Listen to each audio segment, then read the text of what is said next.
Amém? Vamos lá, amados. Na aula passada nós fizemos a introdução da carta aos Colossenses e falamos um pouquinho do que Paulo trata da supremacia de Cristo, né?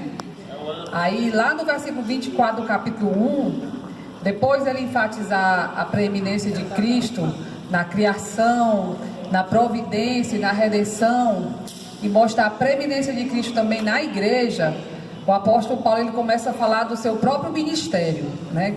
Como ele exercia o seu ministério. E através desse homem de Deus nós temos muitas lições a aprender para a nossa vida. O ministério de Paulo foi um ministério de alegre sofrimento. É possível isso, alegre sofrimento, né? Sofrer alegremente, só com a ajuda mesmo do Espírito Santo, né? É que a gente consegue sofrer, é só quem sofre sabendo pelo que sofre. Como ele sabia a causa do seu sofrimento, que era uma causa maior que ele, maior que tudo, então ele se sentia, como ele diz, regozijado de sofrer por isso. Então aí ele fala lá no versículo 24, do sofrimento dele por causa de Cristo, do sofrimento dele por causa dos gentios e do sofrimento dele por causa da igreja. E ele ressalta que ele se alegrava mesmo no sofrimento, porque para ele era um privilégio sofrer por amor ao Senhor. O ministério dele, do versículo 25 ao 27, foi um ministério de serviço fiel. Ele era um ministro da igreja, um mordomo, um servo. Ele era proclamador do mistério de Deus. Aí ele fala no versículo 26, a parte A, sobre o mistério oculto, né? O mistério da pessoa e da obra de Cristo estava oculta no Velho Testamento e para muitos ainda continua oculta. No caso ele estava falando para os judeus, né? Que os judeus ainda não tinham entendido a revelação do Evangelho, a revelação do Messias. Aí ele fala sobre o mistério manifesto. O mistério agora todavia se manifestou aos seus santos. Só os salvos têm a percepção clara de quem é Jesus e o significado do seu sacrifício na cruz. Aí ele vai falar sobre a habitação do mistério no versículo 27. Cristo em vós, a esperança da glória. Essa habitação é pela fé. A habitação de Cristo no crente é a garantia da glória. Então nós somos a habitação de Cristo, né? A habitação do mistério de Deus pela fé. E para nós foi revelado esse mistério que para muitos é oculto. Para os judeus eles ainda hoje não entenderam. Para muitas pessoas, elas, como diz a palavra, tem como se fosse uma venda nos seus olhos. Mas nós tivemos o privilégio de ser agraciados pela revelação do mistério de Deus. Aí no versículo 28 ele fala sobre a proclamação do mistério, que a proclamação tem três aspectos: a anunciação constante, que é a evangelização, a admoestação confrontadora, corrige os aspectos errados da vida cristã, e o ensino com toda a sabedoria. O objetivo é apresentar todo homem maduro em Cristo. Então ele começa com a evangelização, a admoestação, confrontando o homem, confrontando o pecado do homem e ensinando o homem para que ele se torne maduro no Senhor. Aí o capítulo 2, ele continua falando sobre o pleno conhecimento do mistério. Os falsos mestres estavam induzindo os colossenses a procurar conhecimento em outras fontes além de Jesus Cristo. Conhecer a Cristo é o melhor antídoto contra todos os erros doutrinários. Cristo é tudo no cristianismo. Então os gnósticos, os judaizantes, eles andavam procurando inserir outros ensinamentos na igreja. E Paulo fez eles entender através dessa carta a supremacia de Cristo, a soberania de Cristo. Que se eles entendessem o senhorio de Cristo, eles não precisariam mais entender nada. Porque Cristo resume todo o cristianismo, né? E ele também tinha um ministério de zelo pastoral. E começa a falar disso lá no versículo, no capítulo 2, versículo 8. O método de Paulo girava em torno de três atividades pastorais. Primeira, anunciar a Cristo. Segunda, advertindo a todo homem. E terceiro, ensinando a todo homem em toda sabedoria. E era também um ministério de intenso trabalho e oração. Ele fala no versículo 29 que ele agoniza-se na obra, né? Paulo, ele tanto trabalhava muito na obra, como ele orava muito, como ele jejuava muito. E em muitas igrejas ele precisava trabalhar até mesmo pelo seu próprio sustento, porque algumas ele não queria que o sustento dele fosse um empecilho para que aquelas pessoas ouvissem o Evangelho, porque os inimigos da cruz de Cristo andavam espalhando que ele estava interessado no dinheiro do povo, que ele era ganancioso, que ele queria ser sustentado para a igreja. Então, para evitar isso, em alguns lugares como Corinto, ele procurava trabalhar para não ser pesado, né? Aí ele fala que ele agoniza-se em oração pelos crentes, ou seja, ele orava de uma maneira profunda, ele orava, ele chorava, ele se angustiava realmente pelos crentes, né? Então, todos aqueles que querem exercer o ministério pastoral com zelo, com afinco, eles passam por isso, porque vai ter situações que você vai precisar sofrer com a ovelha, e tem situações que você vai sofrer pela ovelha. Então, você vai muitas vezes chorar junto com ela, e outras vezes você vai chorar por ela, ou por algo que ela tenha lhe feito. Então, o ministério pastoral traz esse tipo de angústia, de sofrimento também. Aí no capítulo 2, a partir do versículo 4 do capítulo 2, Paulo passa a tratar da igreja e dos problemas que ela estava enfrentando. Aí ele começa a falar dos predicados de uma igreja verdadeira. O que é que essa igreja verdadeira tem? O que é que uma igreja verdadeira demonstra? Uma igreja verdadeira demonstra uma vida disciplinada. Lá no versículo 5 ele fala isso.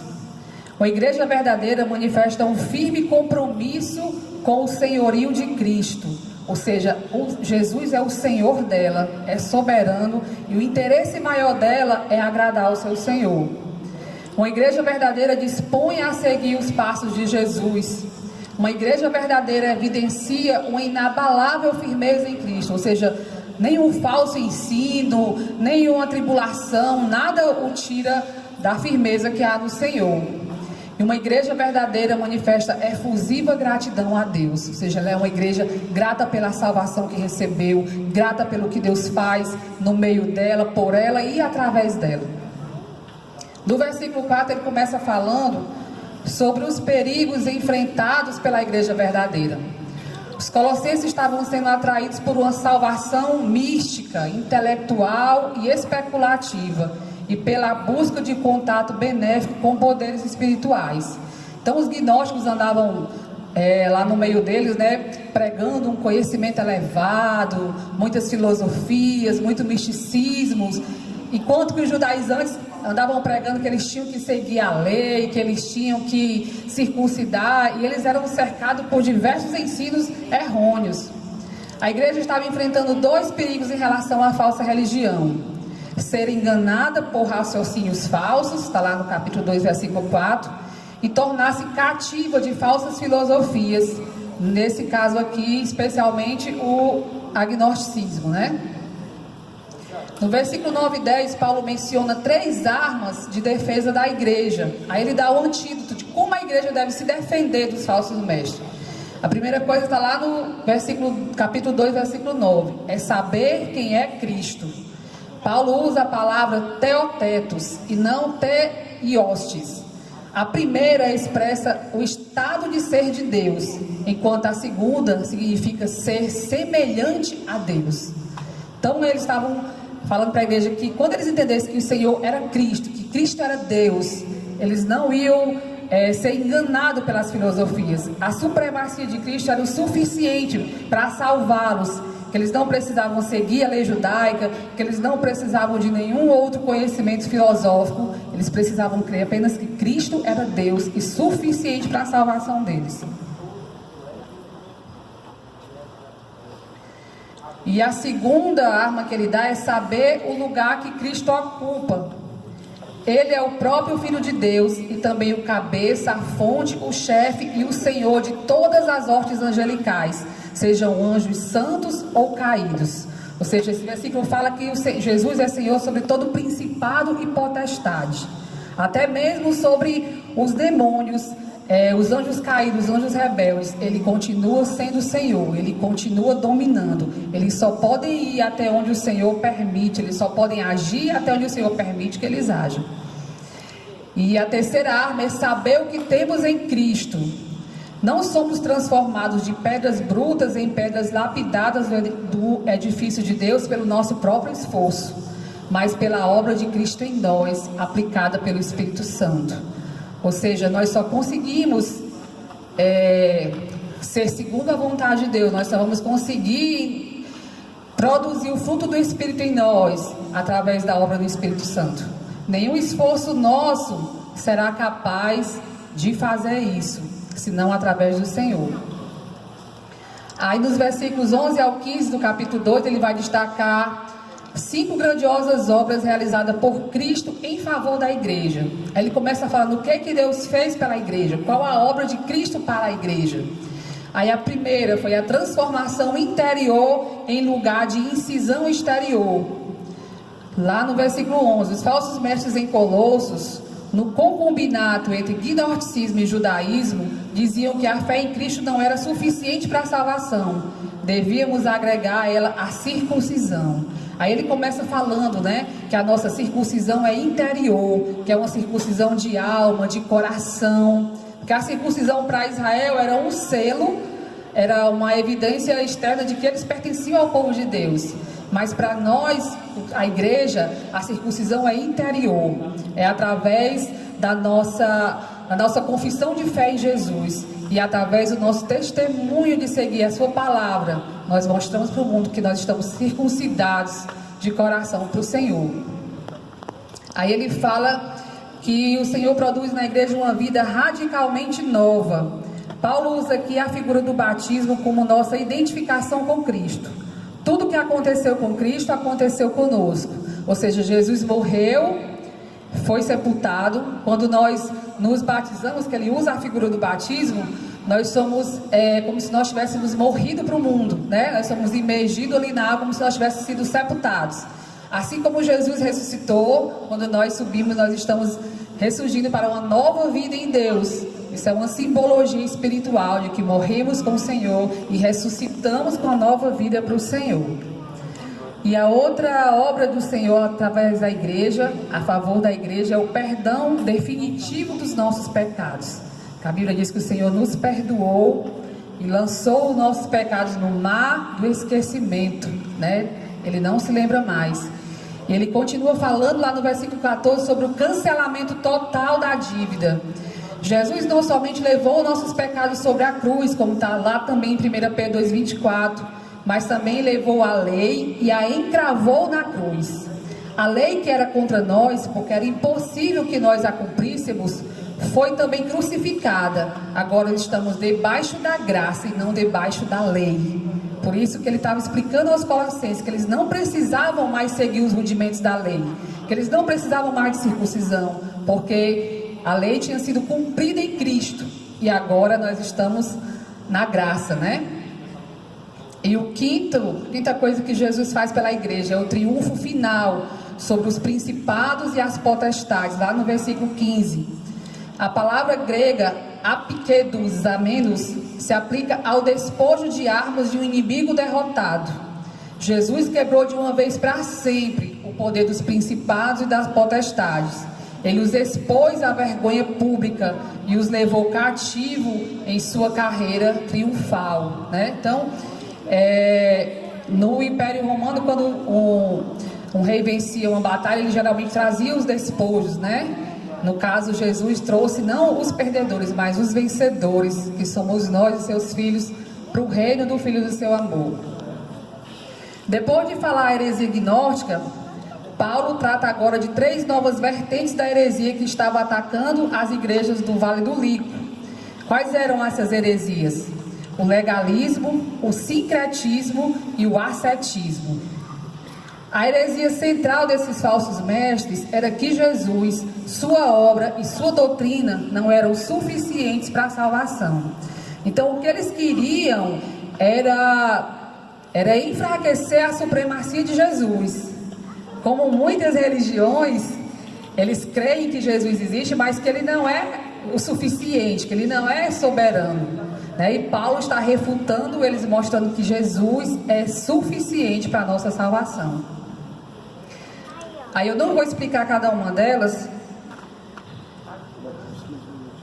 porque vocês têm esses slides lá no grupo, aí os irmãos leem com mais calma aí o que eu coloquei do legalismo, para que a gente possa dar tempo das outras duas cartas. Aí falei aqui sobre o sincretismo, o legalismo, que era cada uma delas, o ascetismo, e ele passa lá para o capítulo 3. Então, os irmãos, não deixem de dar a lidinha nesses slides, para que vocês possam entender o que era cada uma dessas seitas, dessas heresias que estavam assolando a igreja nessa época, né? O que o apóstolo Paulo estava combatendo nessa época. Aí no capítulo 3, Paulo passa da falsa religiosidade para as evidências de uma verdadeira conversão. Evidenciamos a verdadeira conversão quando desejamos mais as coisas do céu do que as da terra. Então, quando o nosso coração amar mais o céu do que a terra, aí nós podemos ter certeza que nós evidenciamos a verdadeira conversão. Evidenciamos a verdadeira conversão quando mortificamos a nossa natureza terrena, ou seja, quando nós procuramos mortificar o velho homem, os velhos hábitos, as velhas maneiras de ser, né? Deixamos que o novo homem revestido de Cristo possa reger as nossas atitudes, os nossos pensamentos. Evidenciamos a verdadeira conversão quando nos revestimos de Cristo, ou seja, quando nós passamos a viver do modo digno do Senhor, quando o caráter de Cristo é expresso através da nossa vida. O apóstolo dos gentios vai nos falar das evidências da verdadeira santificação. Então, depois de falar da igreja da conversão, ele começa a falar quais são as evidências da santificação, no capítulo 3, do 12 ao 17. A santificação está fundamentada na evidência do fruto do Espírito Santo. Então, se você quer conhecer alguém que é santificado, veja se essa pessoa evidencia nele o fruto do Espírito Santo, que está lá em Gálatas 5:22, né? A santificação é evidenciada no relacionamento correto com Deus e com o meu próximo. A santificação é possível mediante os poderosos recursos ordenados por Deus.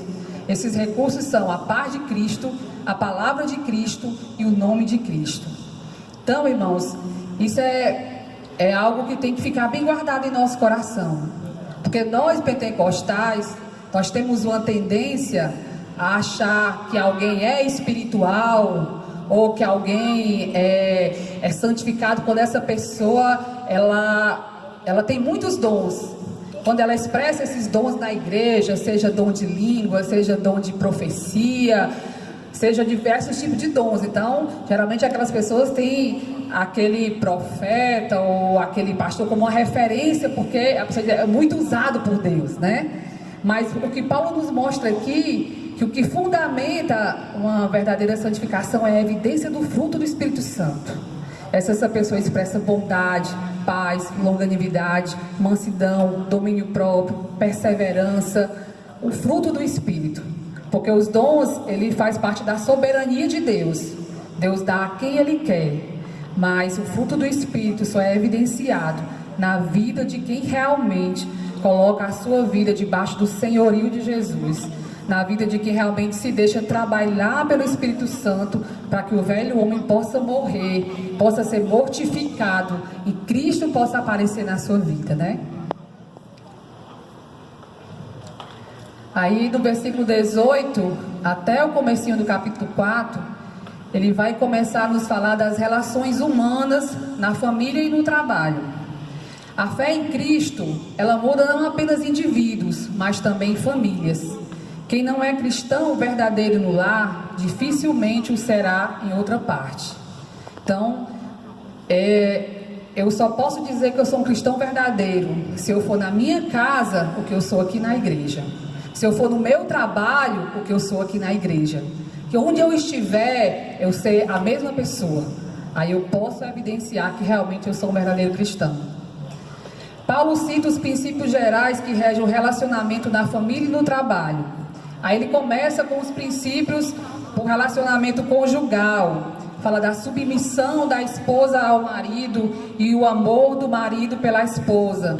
Isso aqui a gente já falou um pouquinho na carta de Efésios, né? Que é praticamente, ele está reforçando essa ideia para a igreja de Colossenses, né? A submissão da esposa ao marido como ao Senhor, né? E o amor que o marido deve expressar pela esposa, como Cristo ama a igreja. Aí ele passa depois disso para os princípios de Deus, para o relacionamento entre os filhos e os pais, lá no versículo 20 e 21. Aí ele fala da obediência que os filhos precisam ter aos pais, e fala da comunicação dos pais com os filhos, né? Que os pais eles não provoquem a ira nos seus filhos, né? Mas os tratem com amor, os tratem com admoestação. Então ele vai passando já para a parte prática da vida cristã. E depois ele vai para os princípios de Deus, para o relacionamento entre servos e senhor, ou seja, entre empregados e patrões, né? Paulo nos fala aqui da obediência que os empregados precisam ter aos seus patrões, lá nos versículos 22 ao 25. Aí ele fala que nós também devemos obedecer aos nossos patrões como ao Senhor, né? Nós devemos servir como ao Senhor, porque muitas vezes a gente só quer trabalhar bem se for para um patrão bom, para um chefe bom, né? Às vezes quando a pessoa é chata, é ruim, a gente, não vou fazer esse cara sacana, ou esse cara rouba todo mundo.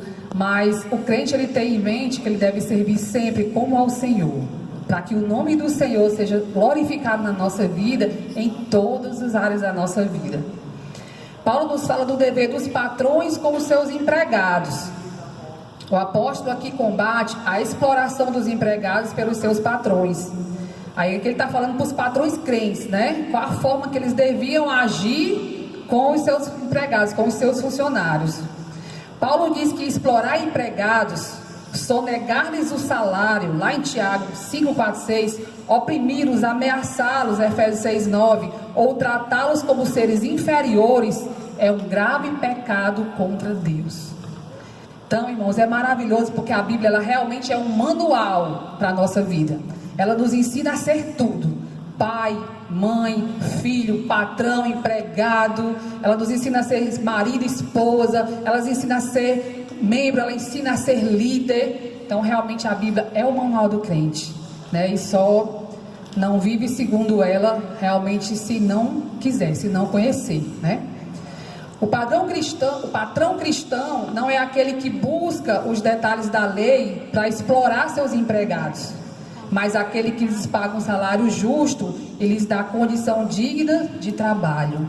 Ou seja, eu vou procurar aqui alguma coisa aqui na reforma da Previdência para me diminuir alguma coisa aqui. Não, ele vai ver o que aquele funcionário merece, né? O trabalho que ele presta para a minha empresa. Ele merece um aumento de salário, ou ele merece uma hora extra porque ele passou do tempo, né? Não, esse feriado aqui eu não tenho obrigação de pagar não, porque o sindicato liberou. Mas o patrão justo ele não vai olhar por aí, ele vai olhar o que aquele funcionário merece para lhe dar um salário justo, né? No final do capítulo 3, amor, de Colossenses. Aí, capítulo 4, né? Paulo está lá preso, algemado no corredor da morte, na antessala do martírio, com o pé na sepultura, com a cabeça perto da guilhotina. Que apesar dele ter saído dessa prisão, mas até então ele não sabia qual seria o seu destino, né? Paulo estava preso, mas da cadeia ele comanda a obra missionária. Então Paulo é como se fosse hoje esses chefes do tráfico, né? O chefe do tráfico hoje não comanda tudo lá de dentro. Paulo lá de dentro comandava a obra missionária, né? Os de hoje eles comandam a obra da morte. Paulo lá estava comandando a obra da vida, né? Mas a grande diferença é essa. Paulo fecha as cortinas dessa carta e dá as suas últimas instruções. Ele fala sobre a necessidade de buscar as primeiras coisas primeiro.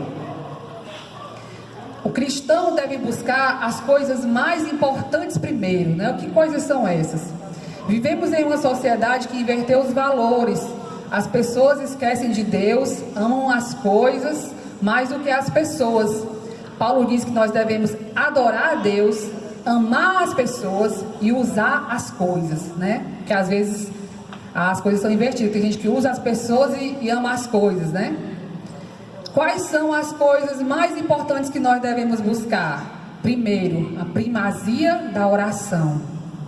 Segundo, a supremacia da palavra. E terceiro, a urgência do testemunho, o bom testemunho. Então nós devemos ser pessoas que estão constantemente buscando ao Senhor em oração, constantemente aprendendo da palavra de Deus e dando um bom testemunho de Cristo. Essas são as coisas mais importantes que nós, como filhos de Deus, devemos buscar. Aí, a partir do versículo 7, ele fala que o cristão deve cultivar relacionamentos importantes. O apóstolo Paulo, ele não fez uma carreira solo, né? Ele trabalhou em equipe, ele tinha muitos colaboradores. Sua equipe era composta de homens e mulheres que trabalhavam com zelo e dedicação para que o ministério de Paulo alcançasse seus propósitos. Então, como o Senhor conhecia o coração de Paulo, Deus levantou muitos homens com um coração parecido com o dele, capazes de dar sua vida pelo Evangelho, que não mediam esforço pelo Evangelho, que eram capazes de qualquer custo, quer doentes, de qualquer maneira eles estavam fazendo a obra do Senhor. Paulo elenca um rol de pessoas que estiveram com ele e outros que, mesmo à distância, contribuíram para o seu apostolado. Ele fala de 3 judeus, Aristarco, Marcos e Jesus Justo, e de 3 gentios, Epáfras, Lucas e Demas. Então, nessa carta aqui, ele fala desses cooperadores, mas vocês podem observar que em todas as cartas ele está sempre citando alguém, ele está sempre agradecendo alguém, que isso, inclusive, é uma característica de um bom líder. Reconhecer o trabalho dos seus liderados, reconhecer o trabalho daqueles que lhe ajudam e ser gratos a eles, né? Aí aqui eu fiz uma pequena biografia de alguns deles, né? Que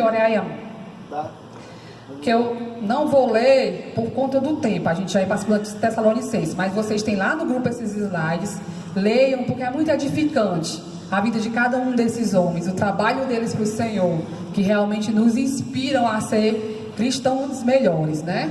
Aí vai falar lá de Tíquico, Onésimo, Aristarco, Marcos, Jesus Justo, Epáfras, Lucas, Demas, Ninfa, Arquipo. Aí cada um tem um pouquinho da história do que eles fizeram para o Senhor. Até aqui Paulo ditou a carta. Agora ele assina de próprio punho, com uma saudação e uma súplica que dizia: lembrai-vos das minhas algemas, a graça seja convosco. Paulo foi um dos soldados que deu a sua vida para conquistar o mundo para Cristo, né? Você também está disposto a fazer o mesmo?